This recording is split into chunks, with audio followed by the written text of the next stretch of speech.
During my first placement within a pediatric setting, I was allocated a patient with severe psoriasis and eczema, where it had around 90% coverage of the child's body.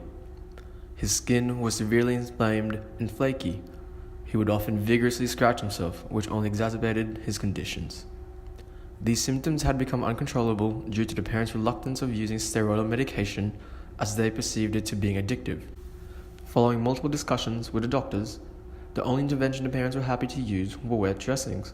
However, the parents remained adamant and demanded to see the consultant as they felt their needs were not being met.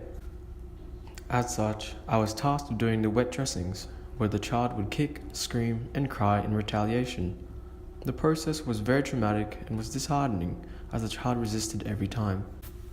From this, I soon learned the subtle art of bargaining, where I would negotiate with the child that if we did the wet dressings, that he could have an icy pole.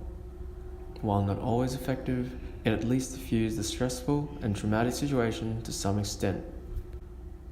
The stress and the negative emotions embodied by the parents became quickly evident in the manner of speech and body language, where the lack of sleep only intensified this.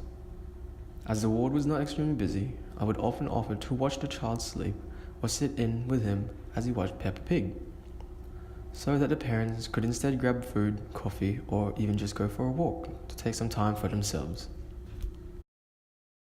Unsuccessful discussions between the parents and the doctors continued for a number of days, to the point where fax, a child protection service, nearly had to be involved.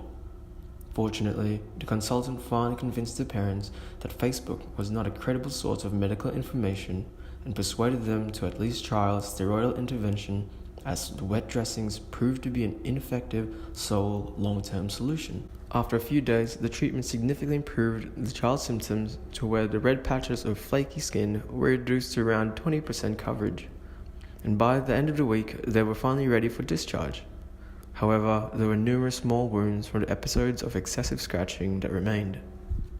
On their final day, before they exited the ward doors, the mother approached me and thanked me for always answering the call bells and apologized for being rude at times. And as I handed them the parking form, the child also handed me something in return. It was a hand-drawn card that said, "Thank you, Angle Nurse."